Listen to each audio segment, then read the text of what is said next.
Bismillahirrahmanirrahim. Assalamualaikum warahmatullahi wabarakatuh. Anak-anak kelas 12 BDP, berjumpa lagi dengan Ibu Halimah dalam mata pelajaran penataan produk.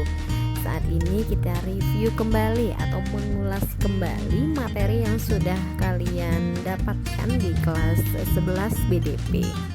Untuk apa saja istilah-istilah yang sering digunakan dalam materi atau pelajaran penataan produk. Sudah diingat-ingat ya, sebelumnya juga kalian sudah membuat rangkuman istilah-istilah yang pernah digunakan atau yang pernah kalian dapatkan pelajarannya di kelas 11. Ibu sudah lihat beberapa lampiran atau beberapa foto yang kalian serahkan di Google Classroom. Alhamdulillah kalian sudah lebih banyak mengeksplor, padahal banyak juga yang belum dipelajari atau yang kurang sering kita dengar dalam penataan produk. Tapi kalian sudah bagus, sudah berani, dan sudah mau berusaha mencari tahu lebih banyak lagi tentang penataan produk. Bagus untuk kalian, Ibu salut atas kerja keras kalian. Sekarang Ibu coba bahas untuk beberapa saja yang ringan-ringan yang memang sering sekali kita dengar dalam menata produk atau di pelajaran penataan produk. Kita mulai ya. Di slide selanjutnya ini ada istilah yang sering digunakan dalam penataan produk. Ibu kasih atau Ibu bahas yang memang sangat dekat dengan kita. Pertama, barang atau produk. Pasti kalian sering mendengar barang itu banyak macamnya, seperti yang sudah Ibu pernah jelaskan di pertemuan yang sebelum-sebelumnya. Jadi Ibu coba sampaikan lagi, barang ini adalah produk ya, produk yang berwujud atau benda yang berwujud yang memang bisa dikirim atau dijual ke pelanggan atau ke calon pembeli, sehingga pengalihan pemilikannya ini atau kepemilikannya ini akan beralih dari penjual ke pembeli.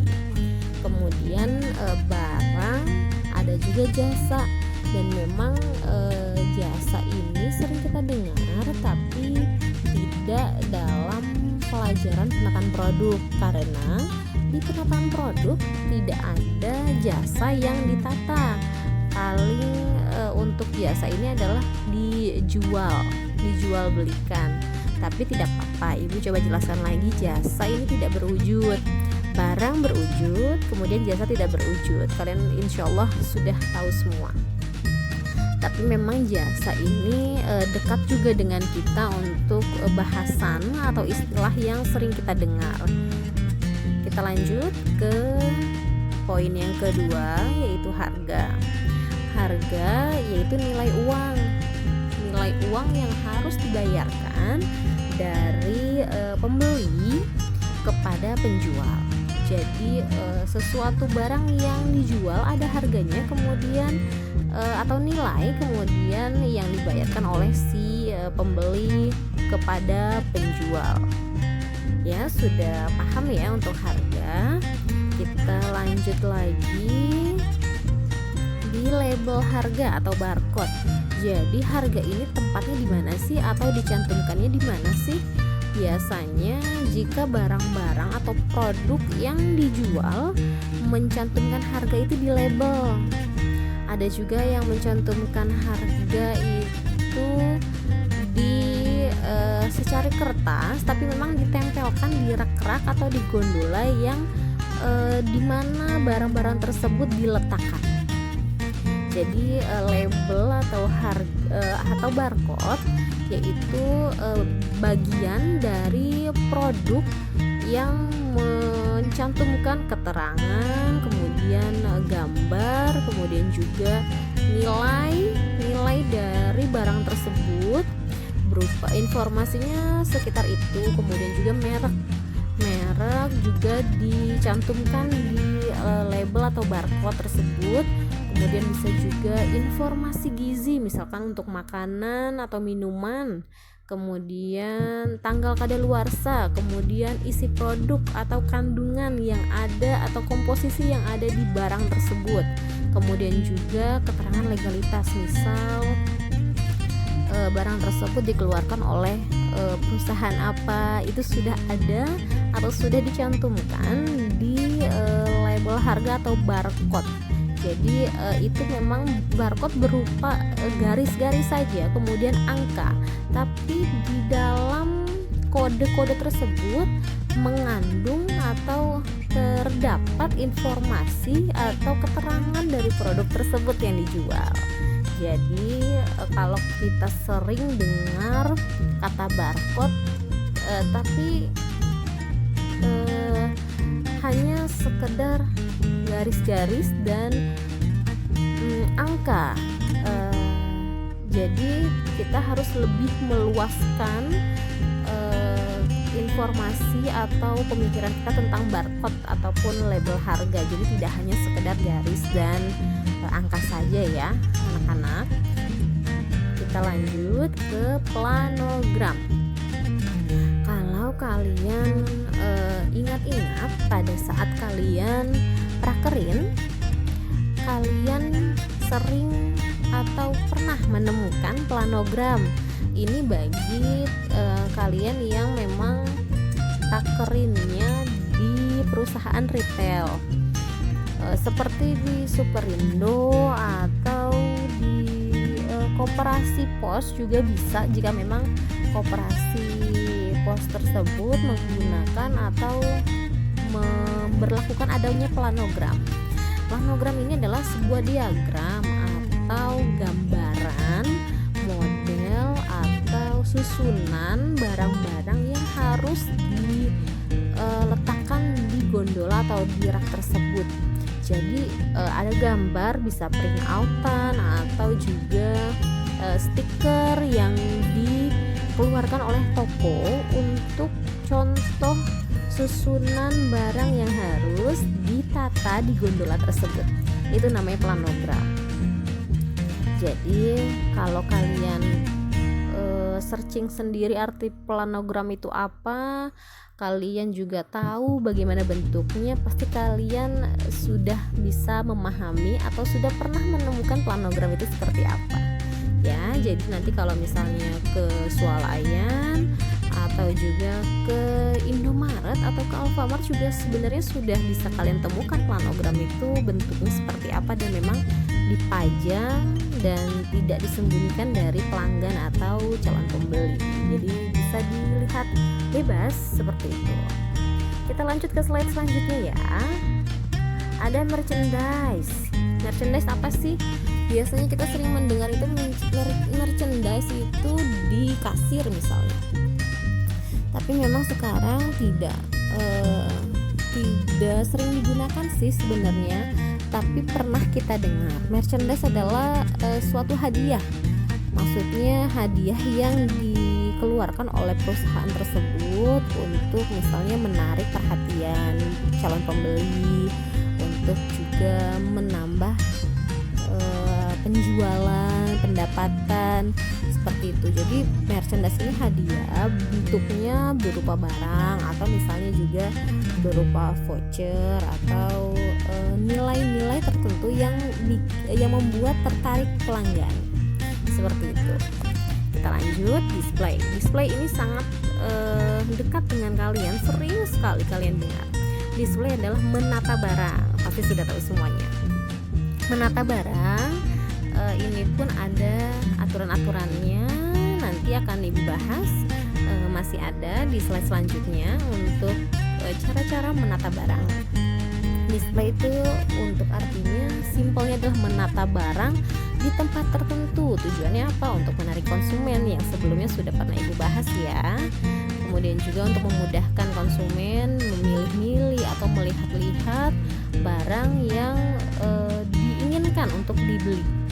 Jadi itu tujuan-tujuannya ya. Dan juga memang tujuan si penjual untuk lebih memudahkan calon pembeli melihat atau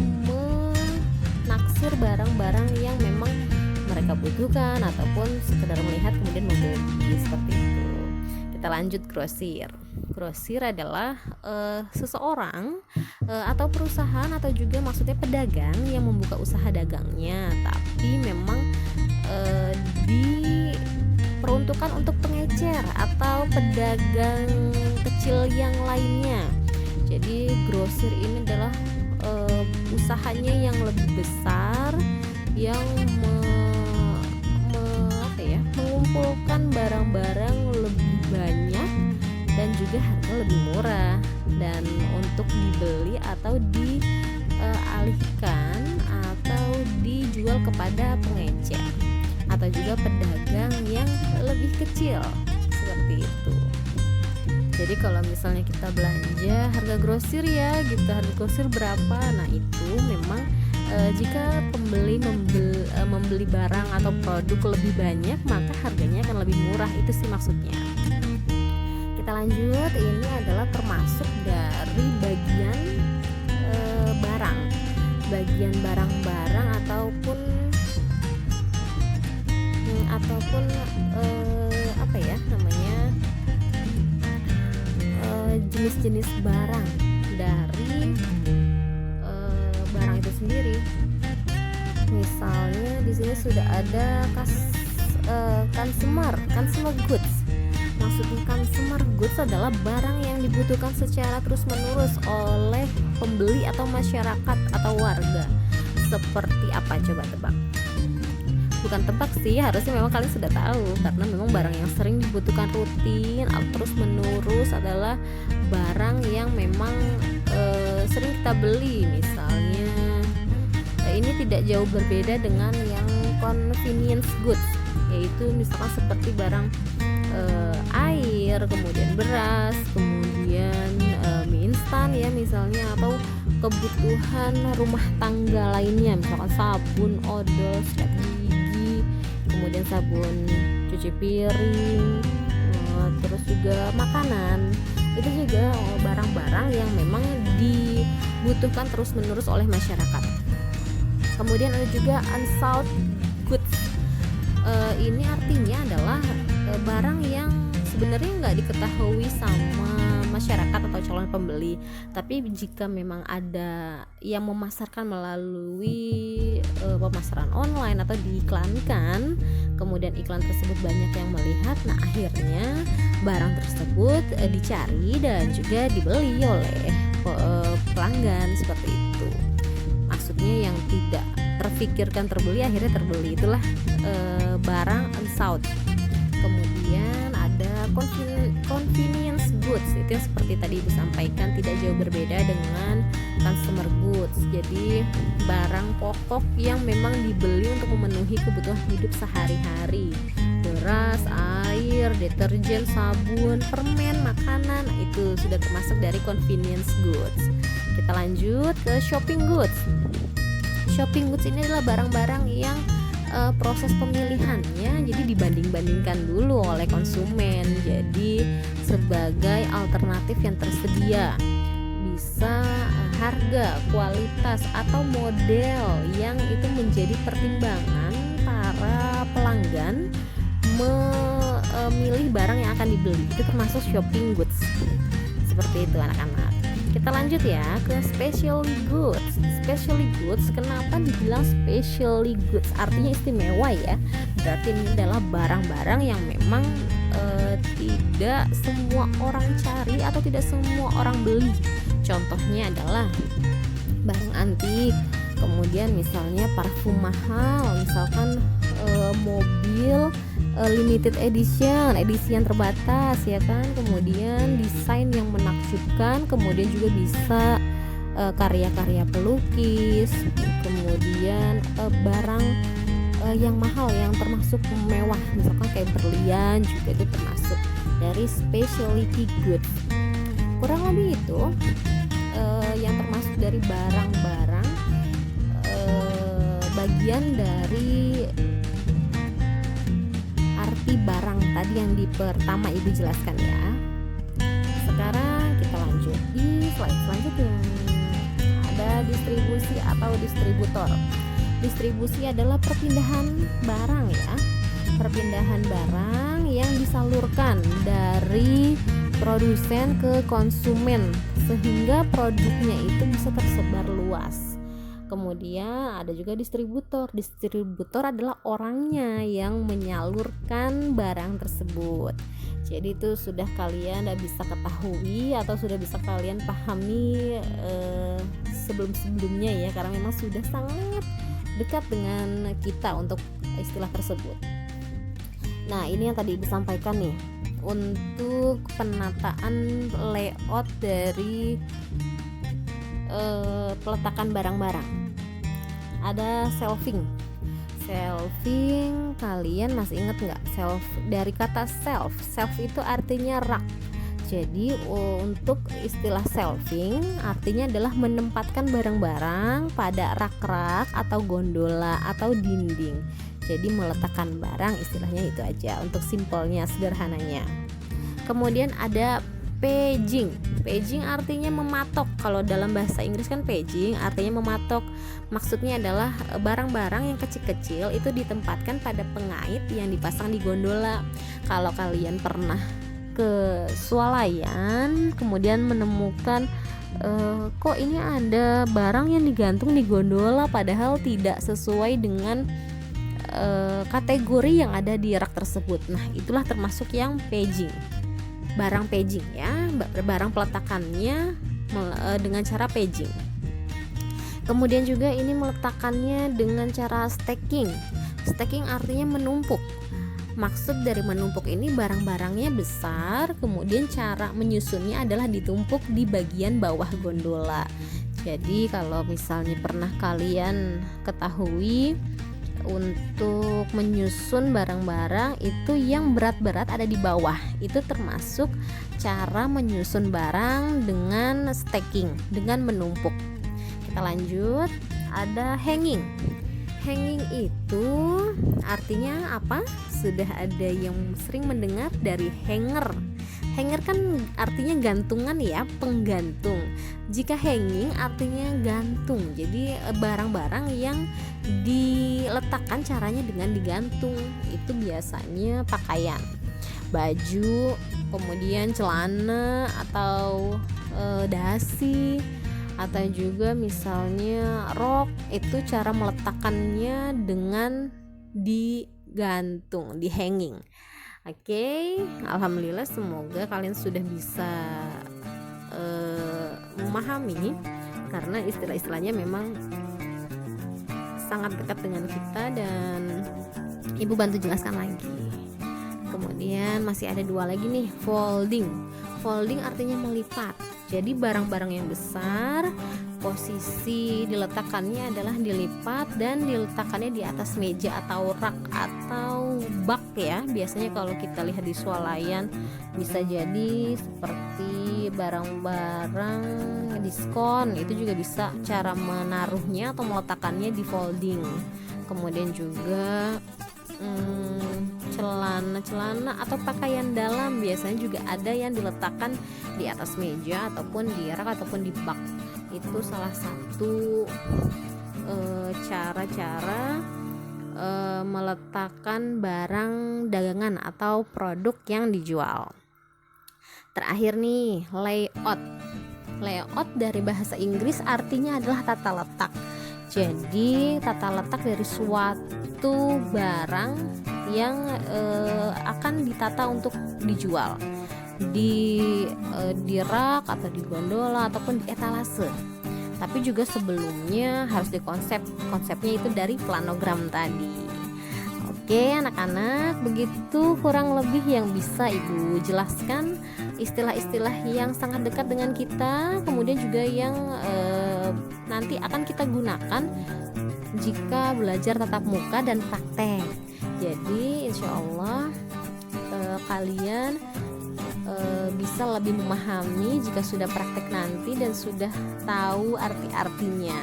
Jadi kalian harus lebih semangat ya untuk kita menuju tatap muka, praktek dan juga sekolah seperti biasa lagi nanti. Semoga kita semua sehat, kemudian juga bisa mengikuti pelajaran dengan baik dan benar dan memahami, dan bisa kalian aplikasikan nanti, dan semoga bermanfaat.